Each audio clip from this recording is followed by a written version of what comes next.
I'd been secretly in love with my neighbor for half a year. My anxiety had already caused me to nervously fiddle with 3 mimosa plants until they died. We bumped into each other in the stairwell. I nervously stroked the leaves of the plant I was holding. Suddenly, a stream of floating comments appeared before my eyes. "Sweetie, stop touching the plant anymore, and the male lead is going to lose it right here, LMAO.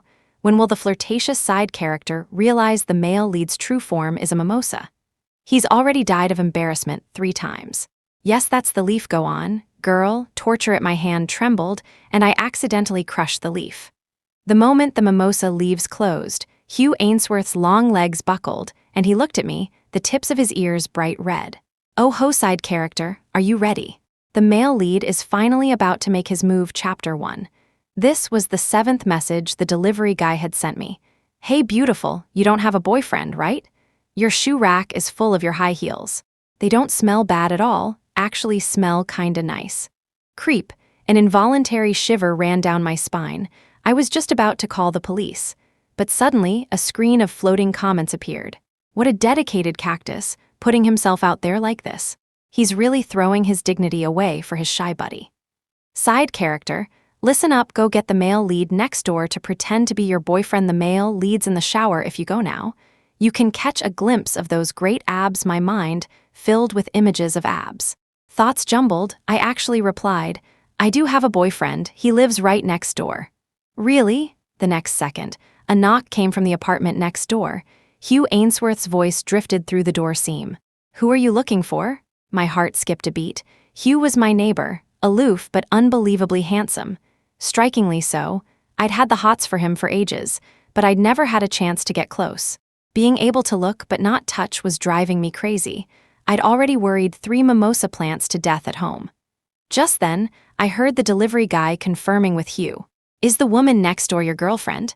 Oh crap, I quickly pushed my door open, only to stumble upon a sight straight out of a steamy romance novel. A handsome man fresh from the shower. Hugh had a towel loosely wrapped around his waist, revealing narrow hips and broad shoulders. Water dripped from the ends of his hair, his usual cool gaze softened by the steam. Unexpectedly captivating. He really had been showering. The visual impact was so strong I couldn't help but stare a little longer. Then I heard Hugh's cool reply, no, Chapter 2. My lie exposed, the delivery guy smirked at me. I had no choice but to bite the bullet and keep up the act. I hooked my arm through Hugh's. Still pouting? Don't be mad, honey. Can you even manage this shower properly? Let's go to your place, I'll scrub your back. With that, I pushed Hugh into his apartment. His arm was slightly damp from the shower, but the touch felt firm and strong. Bang! The door shut, blocking out the creepy delivery guy. But now I was the one with the guilty conscience. My gaze drifted downwards, following the lines of his abs down into the towel. The towel was slightly damp, clinging enough to reveal a potent, heated outline. The next second, Hugh pushed my hand away.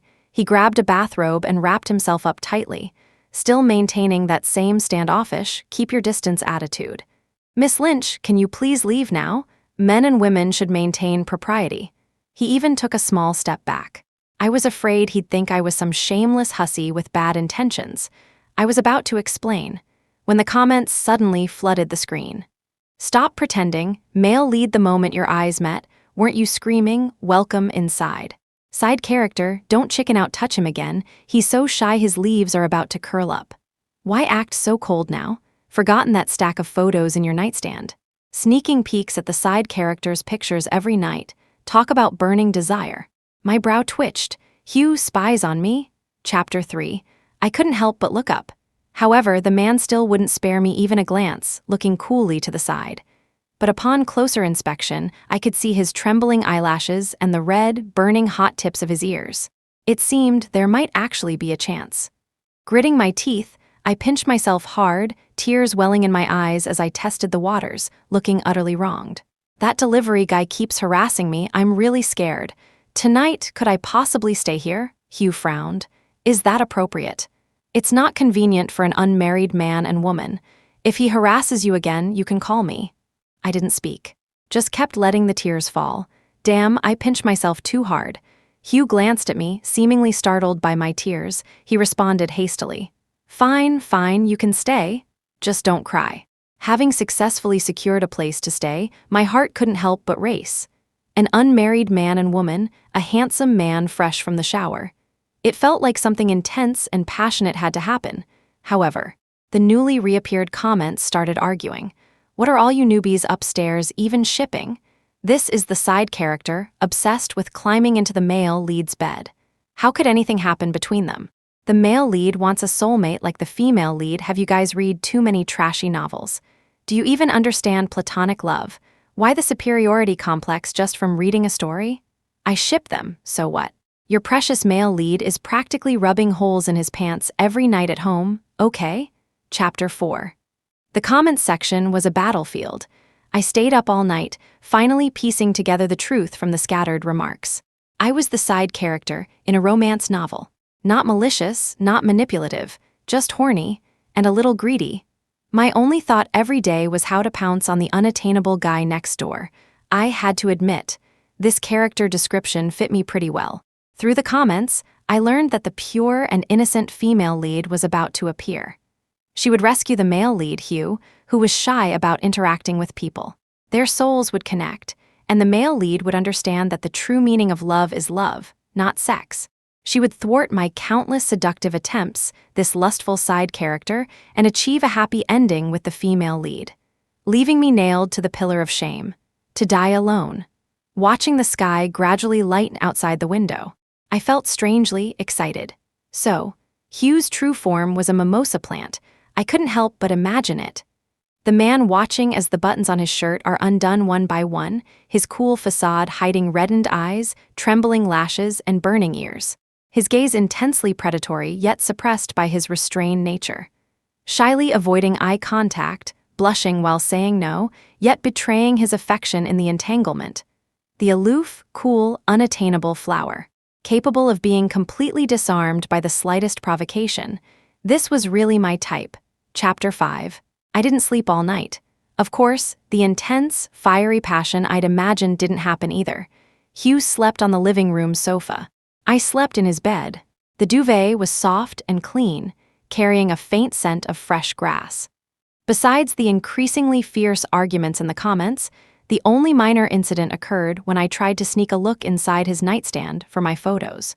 Hugh burst into the room in a panic, without a word.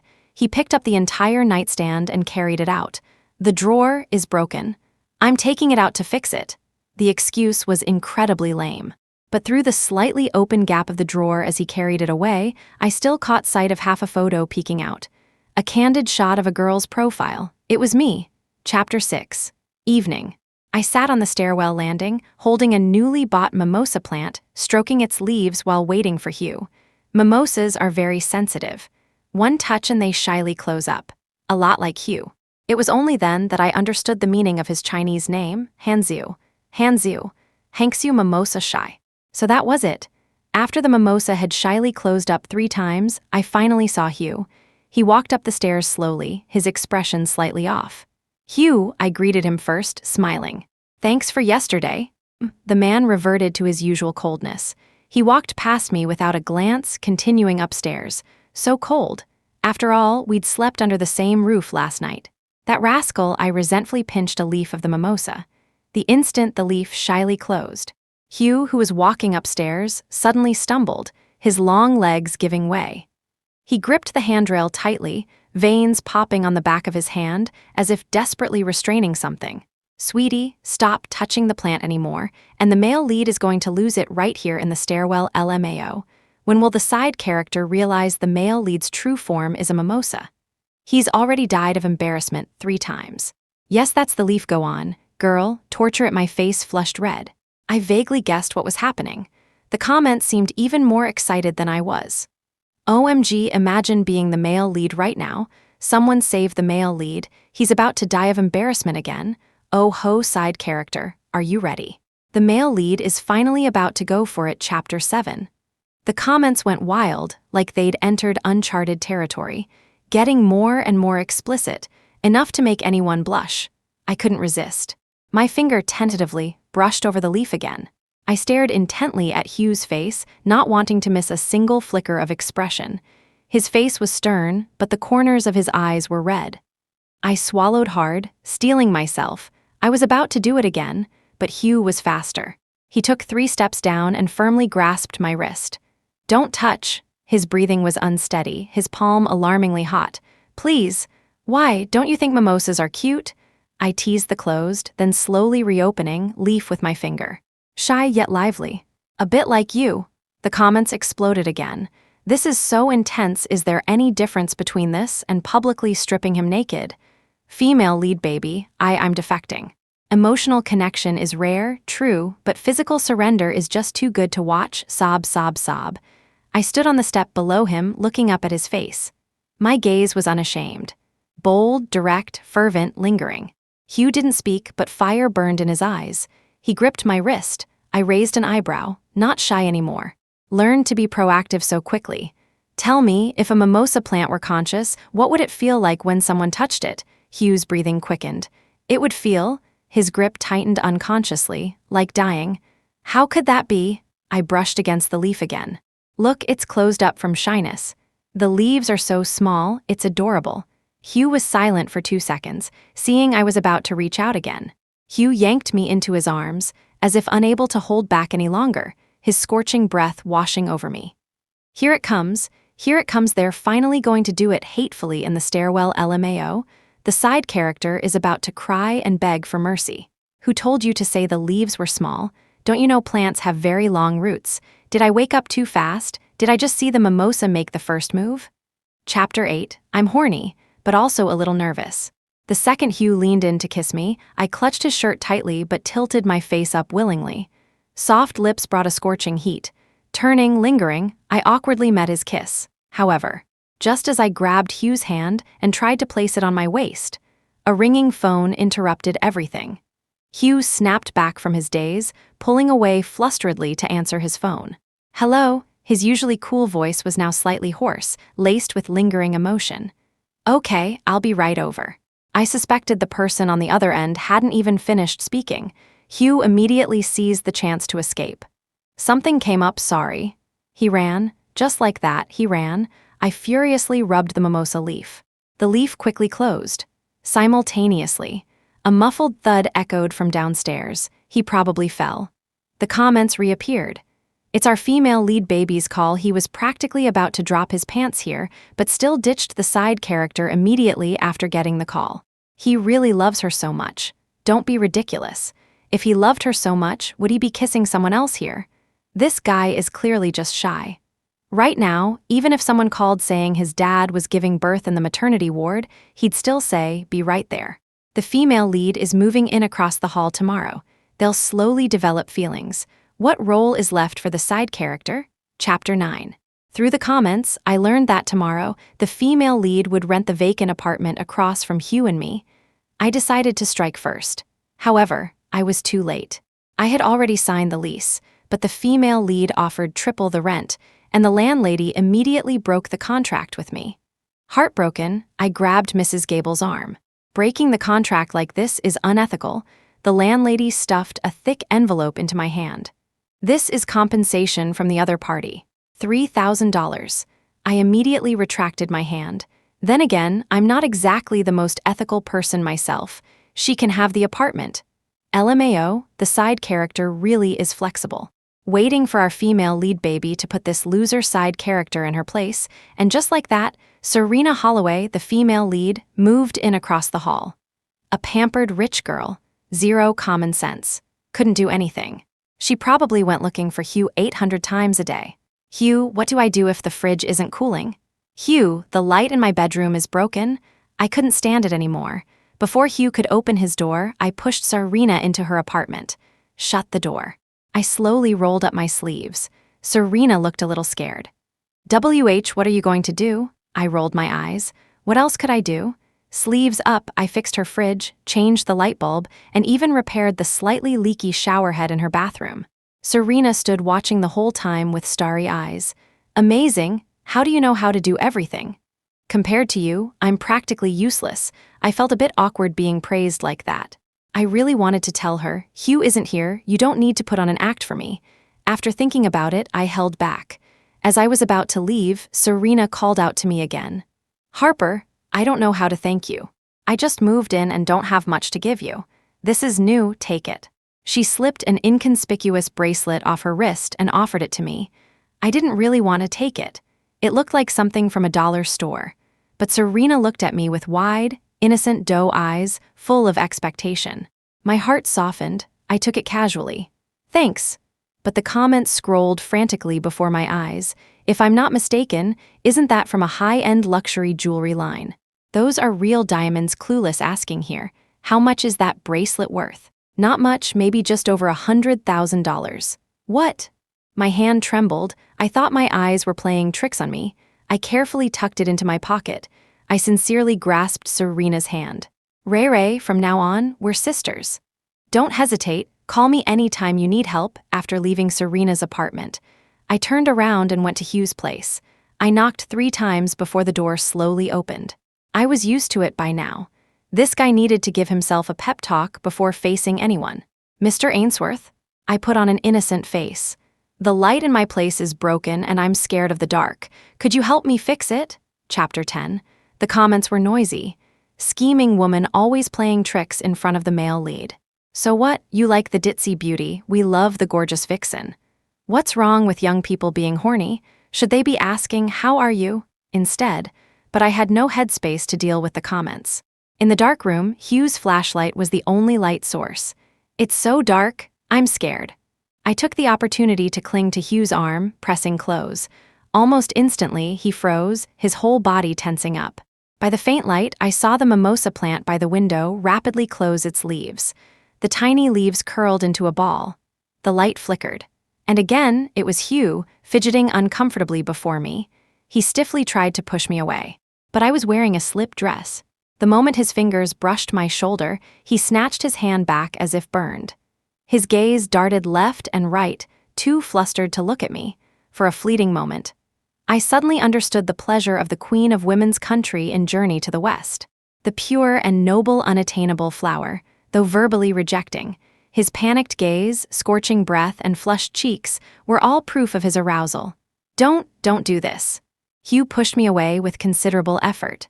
He managed to compose himself. It's probably just the bulb, I'll change it for you. Okay. Hugh stood on a chair to change the light bulb. I stood below, holding my phone as a flashlight. Hugh, I started chatting to pass the time. Is Serena Holloway your junior from school? Are you too close? It's all right. Hugh replied, subconsciously glancing down at me, and froze instantly. Almost at the same moment, the mimosa by the window curled tightly into a ball and stayed that way for a long time. Why was he so flustered? Puzzled, I followed his gaze downwards, and instantly blushed. My thin strap had slipped down with my movement, and the flashlight beam happened to shine right inside. Hugh turned his head away, his hand changing the bulb trembling. He finished quickly. Before I could even say thank you, he bolted out the door without looking back, until the sound of the door closing echoed. The mimosa on the windowsill hadn't recovered. Side character looks like a 36E, damn this guy eats well. I get it now. The male lead is openly shy but secretly loving it. This guy's died and gone to heaven 3 times already. Tisk, the side character's photos are in for it again tonight. Chapter 11. Serena Holloway's designated female lead persona was a gentle, kind, naive flower. A beautiful ditz, but extremely warm-hearted. To encourage Hugh to interact more with people, Serena took it upon herself to sign him up for a tour group. The budget, sunset tour kind. The group was full of enthusiastic, outgoing seniors. To accompany Hugh, the pampered little princess, who had never experienced hardship, also joined this cheap tour. As soon as I found out, I saw new comments. During the trip, the female lead helps the male lead open up, and their relationship rapidly deepens. The destination is where the two fall in love that wouldn't do. I immediately signed up too. Because it was a budget tour, there were no flights, just a regular coach bus. Before boarding, the comments refreshed again. On the bus, the female lead falls asleep on the male lead's shoulder. Gazing at her sweet profile, the male lead feels his first stirrings of love. I immediately beat her to it and sat next to Hugh. Serena didn't get the seat. She stomped her foot angrily, but she didn't say anything, sitting down behind us with a wronged expression. The elderly tourists were all excited, chatting, taking photos, snacking on sunflower seeds, and singing songs along the way. The faint smell of some unknown grandpa's foot odor permeated the closed bus. It made my head spin. Mindful of the comments, I closed my eyes, pretending to sleep, mentally calculating which angle of my profile would look best resting on Hugh's shoulder later. However, amidst the bumpy ride, I actually fell asleep. When I woke up, I felt my position was a bit off. Why was I lying face down, slowly sitting up? I realized I had fallen asleep lying across Hugh's lap. His jacket was draped over my head, and the man himself was sitting bolt upright, legs pressed tightly together, the flush on his face spreading nearly to his ear roots. Hugh pursed his lips. You fell asleep. You were originally leaning on my shoulder, but you kept sliding down and eventually ended up on my lap. He held his hands slightly raised, demonstrating his innocence. I didn't touch you. It's just, I was worried the seniors on the bus would misunderstand if they saw, so I covered you with my jacket. This was way more likely to cause misunderstandings. Who covers someone's entire head with a jacket? LMAO, if I hadn't seen the sleep marks on the side character's face, I'd really think she was. Wait, I imagined this whole scene, and the side character was actually just sleeping. Is anyone paying attention to the male lead? This guy's practically dying of pleasure. After the side character fell asleep, his stupid leaves stayed curled up the entire time. Chapter 12. Finally, we arrived and got off the bus. The tour guide, Janet Reed, led everyone to the first attraction, a top-rated scenic spot, mountains and clear waters. The elderly tourists were busy recording videos and taking photos. As the only young man in the group, Hugh was called over by several aunties to take pictures. Young man, yes, you young man, could you trouble you to take a few photos for us? Hugh nodded quickly. Being a mimosa, he was too shy to refuse anyone. Serena and I sat in the scenic area's coffee shop, enjoying the air conditioning and eating 3 servings of ice cream. Hugh was still out under the scorching sun, taking photos for the aunties. Serena licked the ice cream from the corner of her mouth and suddenly asked me, "Harper, do you like Hugh?" "Chem?" I paused for a second, then admitted freely. "Yes, liking his body should count as a type of liking, right?"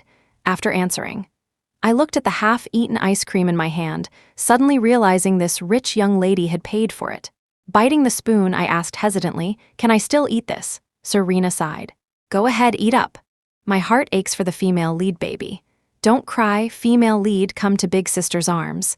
LMAO, other books have vicious side characters, only ours is both hungry and horny. Eat up, you legend. Polished off 3.5 tubs of ice cream by yourself, who could possibly out-eat you?" Chapter 13. I have to say, enthusiastic seniors are the best cure for social anxiety. Hugh was at the beck and call of the aunties all afternoon. During the free time in the afternoon, the aunties were filming videos and insisted on casting Hugh as the unshakable monk Fahai, resisting temptation. A group of aunties surrounded him, leaning this way and that. I looked sympathetically at the mimosa plant I'd brought in my bag. It had been curled up all afternoon, its leaves turning yellow from exhaustion. Seriously, are they treating my boy like a pack mule? LMAO, did he just shyly die for the 4th time? Seeing the group of aunties fall into the male lead's arms, that plant instantly withered. Made me laugh for no reason. I quickly looked down. Sure enough, the poor thing had died of embarrassment again. I'd have to find a market this afternoon to buy another mimosa. Luckily, Hugh always revived immediately after being shamed to death. I just had to go to the nearest flower market. Whichever plant shied away the moment it saw me, without me even touching it, that was definitely him. Chapter 14. In the evening, we checked into a guest house near the scenic area. The conditions were average. 2 people per room. The comments refreshed again. The male and female leads are assigned to the same room. A giant cockroach appears late at night, the male lead plays hero, and their feelings deepen. I immediately rubbed my hands together, preparing to fight for a room with Hugh. However, perhaps because my presence altered the original plot, there were 2 rooms left when assignments were made. Serena and I were put in one room. Hugh got a room to himself. I reluctantly dragged my suitcase into the room. Serena, however, seemed quite excited, chatting non-stop with me all the way. The young heiress usually traveled by private jet, with butler service throughout. She had never ridden a bumpy bus or stayed in a standard twin room before. All of this was novel to her. Harper, actually, Hugh is quite boring. His personality is cold, and he doesn't like interacting with people. He's not right for you, Serena chattered on, trying to persuade me to give up. I found her annoying. After quickly washing up, I dove under the covers and buried my head to sleep. Harper, Serena tugged at my blanket. I'm a little scared, she asked cautiously. Can I sleep in your bed with you? I wanted to refuse, but the comments flooded the screen. Why do I feel like something's off with the female lead? That line sounds familiar. Isn't that the little trick the side character always uses on the male lead? Side character, you fool, why are you sleeping here instead of taking this great opportunity to sleep with the male lead? Next door Serena's soft pleas mingled with the comments in my ear. I was getting really annoyed. I yanked the blanket back. Get in. Serena's sad little face immediately brightened and she threw herself into my arms. I'm not scared anymore. Wait, I'm scared. Sis, did you mix up the plot? Am I overthinking this? Not sure, let's wait and see. Why does the plot seem to be heading in an unbelievable direction? Comment after comment scrolled by, making my eyes swim. I fell asleep soon after. I don't know how long later I was woken up by a scream. Harper, there's a cockroach. A soft, boneless hand clutched my pajamas, Serena's voice trembling so much it cracked. A huge cockroach. I opened my eyes. At the foot of the bed, a cockroach easily the size of my fist sat steadily on the duvet. Chapter 15. Serena pressed against me, her body trembling uncontrollably. I took a moment to clear my head, patted her shoulder. It's okay. Then I grabbed the shirt draped over the nightstand and threw it over the insect. The moment the cockroach took flight, I trapped it in the shirt, tied it tight, threw it on the floor and stomped on it. Carried it, shirt and all, out to the trash can outside.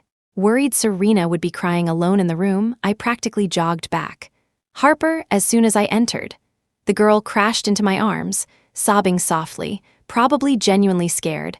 I held my hands up. Stop crying, Your Highness. My hands are dirty.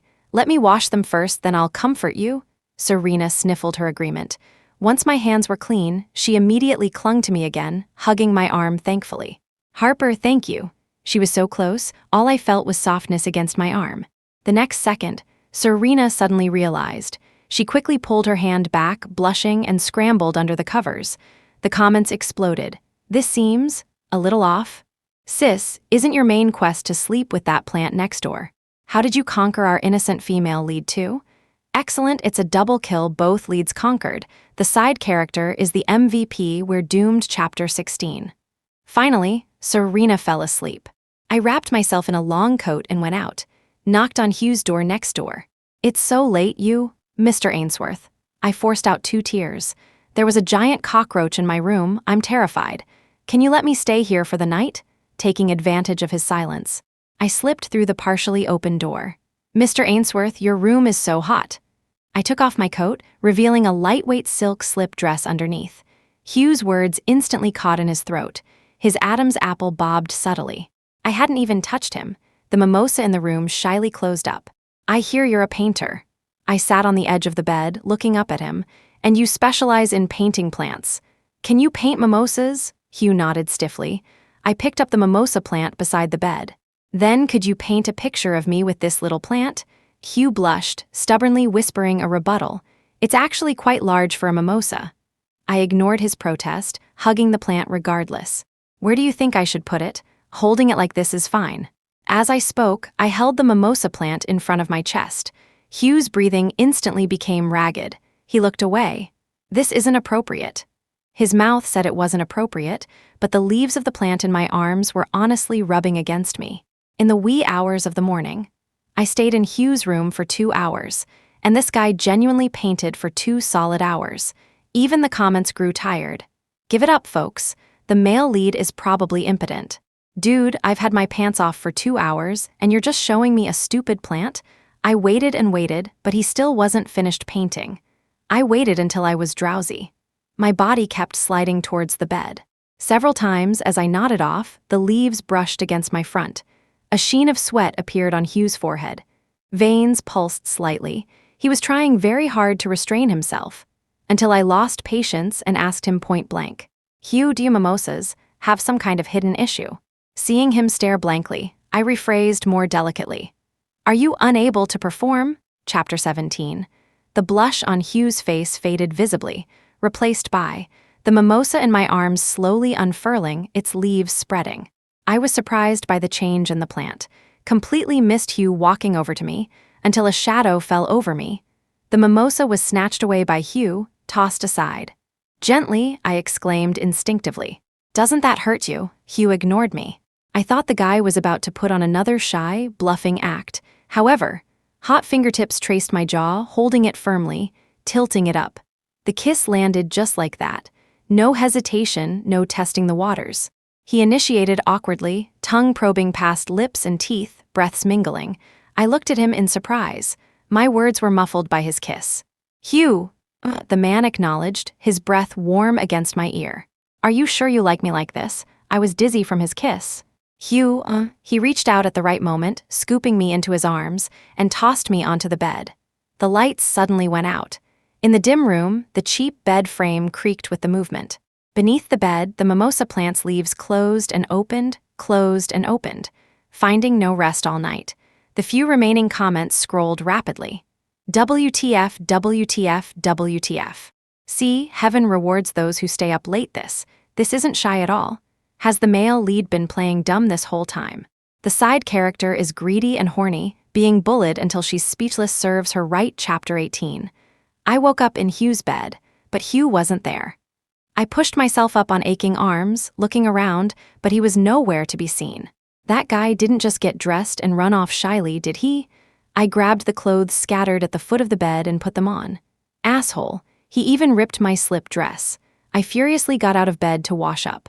But the water in the cup was already filled, still warm, and the toothpaste was squeezed onto the brush.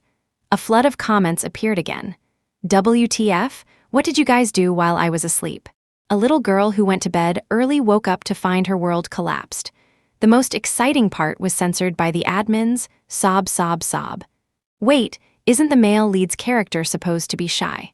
Did he just turn the tables like that? So noisy. I flicked the water droplets off my hands, images from last night flooding my mind. Couldn't help rubbing my sore lower back, remembering Hugh's previous timidity. I couldn't help cursing again. Rascal? Who's the rascal calling rascal? Hugh's voice came with the sound of the door opening. He wore a black shirt, the top 2 buttons undone, revealing an ambiguous kiss mark on his collarbone. The sight made me swallow hard. For you, Hugh handed me 2 clothing bags. Bought them based on your usual style. So he went out to buy me clothes. Rascal. Hugh just leaned against the doorframe watching me, his gaze warm yet very direct. It actually made me feel a little awkward. Clutching the bags tightly, I whispered, I'll go change. I just reached the bathroom door when he stopped me. Change here. His breath tickled my ear, mingling with his low chuckle. What didn't I see last night? Wait. It was just one wild night. How did it seem like our souls switched places? Shouldn't Hugh be the shy one? I decided he was bluffing, gritting my teeth. I actually started changing right there. However, Hugh seemed to have genuinely transformed overnight. No panicked escape as I'd expected. Hugh remained leaning against the door, the only change being the subtle bob of his Adam's apple, and the emotion filling his eyes. I couldn't take it anymore. As I prepared to change, my gaze accidentally fell on the mimosa at the foot of the bed. Not only were its leaves not shyly curled up, but they were vigorously unfurled, full of life. My heart sank. Oh crap, however, there was no time to run. Hugh swept me up into his arms. The curtains were drawn. Hugh held me captive with one arm while dialing the tour guide with the other. Janet, Harper, and I aren't feeling well. We won't be joining today's activities. The person on the other end asked a few simple questions. Since today's itinerary was just local sites, the guide didn't press further. As the call ended, Hugh's presence pressed down on me, overwhelming. I knew waking up early would pay off. Got it. The mimosa isn't shy after experiencing it. Only the last word of Hank's you, shy mimosa remains relevant, right? Implying only Zhu shame shyness is gone, leaving Han, which sounds like a word for lustful actions in slang. Or just that the shyness is gone, my poor female lead baby, boyfriend gone, girlfriend gone too. Chapter 19. On the bus ride back. Serena sat sulking in the very last row. refusing to talk to me the entire way. And since I really had stolen her destined man, I felt too awkward to approach her. I could only shrink into my seat, idly poking Hugh's abs, until a new line of comments appeared before my eyes. They'll encounter robbers on the way back.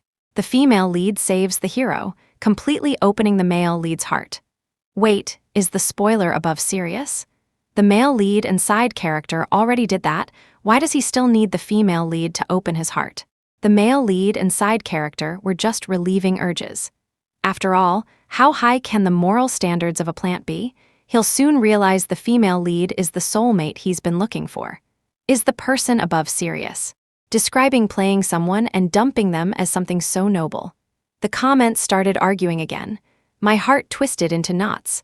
The comments didn't reveal much detail, only that they'd encounter attackers on the return journey, Hugh would suffer an injury involving blood, and Serena would save him regardless of the danger.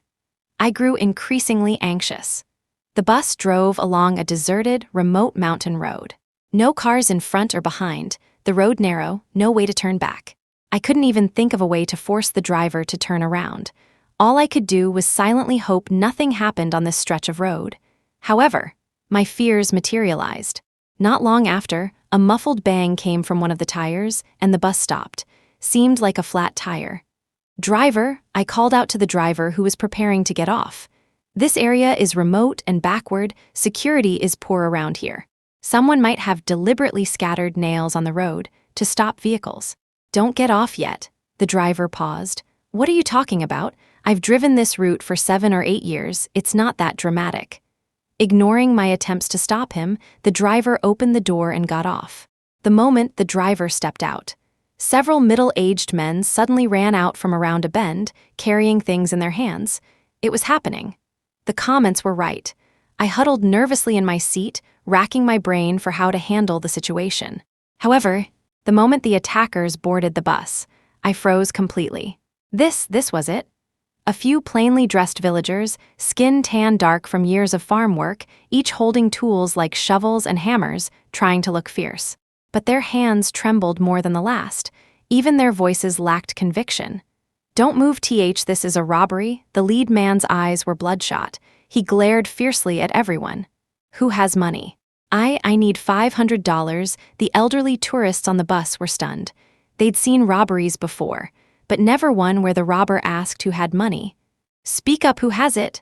the man roared, his voice hoarse. "If you don't give it, I'll have to get rough." Still, no one dared to speak. No one wanted to be the one to stick their neck out. The man gritted his teeth and grabbed the nearest elderly woman. "Are you giving it or not?" The woman was traveling alone. Threatened by the hammer, she was too scared to speak, just shaking her head frantically. The man's eyes bulged, furious. He clenched his teeth, the hammer in his hand swinging towards the woman. No, Hugh and I lunged forward almost simultaneously. Thud, a heavy object hit the floor with a dull sound. The woman was unharmed. At the last second, the middle-aged man had thrown the hammer down at his feet. He let go of the woman's collar and suddenly crouched on the floor, sobbing. "I didn't want to hurt you. I was desperate, that's why I thought of robbing. My daughter's dying, we couldn't raise enough for the surgery. The village is poor, everyone pitched in, but we were still short $496.30. A man nearly 40, yet his eyes held an almost naive simplicity. Could you lend me $500? After I serve my time, I'll work and pay you back immediately." The elderly tourists murmured sympathetically. Someone started it. Some aunties, seeing there was no danger, began yelling, "Your daughter's dying, so you rob us. What kind of person are you? Serves your daughter right if she doesn't live long," but other kind-hearted aunties intervened. "We're all struggling. You didn't actually hurt anyone. Who hasn't faced desperate times? I have 50 here, take it, no need to pay me back." "I have 30. Serena, sitting in the back row, came forward. The rich young lady had plenty of cash. She pulled out a wad of bills from her bag and handed it over. "Go save your child first. Here's my number. Call me if you need more." The man took the money with trembling hands, immediately knelt, and kowtowed 3 times. They were simple farmers. His buddies behind him started to kneel too, but were stopped by Serena. The farce ended. I finally breathed a sigh of relief, but I was puzzled. With such a peaceful resolution, where did Hugh's bloody disaster come from? The next second, One of the middle-aged men, holding his hammer, was about to get off the bus. As he passed us, he tripped over the backpack of the lady in the adjacent seat, and the hammer flew towards Hugh. Look out, Serena and I lunged almost simultaneously. Except I shielded Hugh, and Serena shielded me. Chapter 20. The hammer hit Serena's arm, a minor fracture. In the hospital room, Miss Holloway leaned against the headboard, her face scrunched up in pain. Harper, it hurts, she pointed to her casted arm. It's fractured. The comments were full of sympathy. Female lead, don't cry, let big sister blow on it. Our female lead angel, still the pure love warrior. Author, you have no heart, the female lead baby is so good. Why does no one love her? At the very least, couldn't the side character be with the male lead in bed and the female lead out of bed? Me? I really appreciate their input. Harper, Serena pouted, displeased with my distraction. Look, I got a fracture saving you. It hurts a lot. I took her other hand. Thank you really for what you did today. Just thanks, the young woman pouted unhappily. Hospitals are creepy at night. I'm scared. Harper, will you stay here with me tonight? Before I could answer, Hugh refused for me. No. How strange. The mimosa who was too embarrassed to refuse even when a group of aunties fell on him was now refusing quite decisively. Hugh protectively pulled me behind him. She's busy tonight. Serena bit her lip. Oh well, I was going to offer Harper $2,000 a night for staying. I pushed Hugh aside. The money isn't important. I just really love the hospital environment. So quiet and peaceful, utterly charming. Finished, I turned to Hugh. Mr. Ainsworth, if there's nothing else, please leave. Hugh, confirmed. Our girl is actually greedier than she is horny. LMAO, that plant is about to shatter. It's okay, male lead. You still have a cactus waiting at home. He threw away his dignity for your love life. Chapter 21. I stayed at the hospital for 10 days. Serena transferred $10,000 to me as promised. I knew she was rich. But taking this money felt unsettling. A caregiver was hired specifically for her. I was only responsible for chatting and keeping her company. Seeing, I wanted to return it. Serena refused while munching on an apple. Stop trying to give it back. Consider it my wedding gift money for you and Hugh. The young heiress tossed the half-eaten apple into the trash. The waste pained me a little. She blinked, asking me, "You didn't know I liked you, did you?" I froze. Huh? Seeing my inability to answer, she smiled happily. Good that you didn't know. All right, she waved her hand. You can go. Hugh stands outside the door like a lovelorn statue every day. It's starting to give me nightmares. I didn't know what to say, hesitated, nodded. Call me anytime if you need anything. I'll come right over. I know, stop nagging. I'll be discharged in 2 days anyway. She winked at me. I'm still living across the hall from you guys. Outside the hospital room. Hugh immediately sidled up, looking expectant. 10 days. People bustled through the corridor. His ears flushed red, but he still pulled me into his arms, nuzzling his chin against my hair. 10 whole days. His resentful tone made it sound like 10 years had passed. I didn't know whether to laugh or cry. Suddenly remembered I'd left my phone in the room and turned back to get it.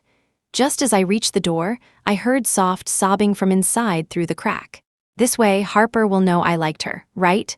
The young woman sniffled, reaching her own conclusion. Boo-hoo-hoo, so weird.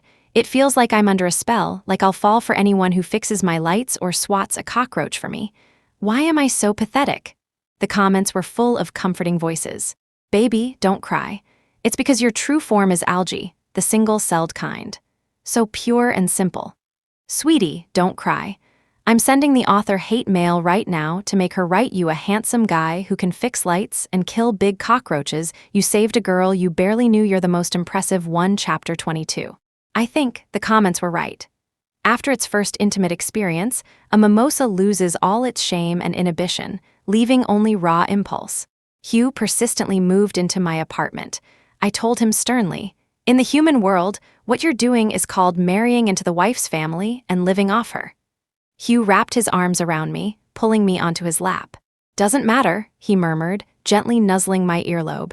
I'm not human anyway. I'm a plant, he stated even more righteously than me. How can you expect a useless plant to have any moral standards? Seems logical. Hugh buried his face in my neck. Hugh, I pushed him lightly, annoyed. I'm talking to you. He kissed my fingertips. You talk, I'm listening. I couldn't help asking, "Are you really a mimosa?"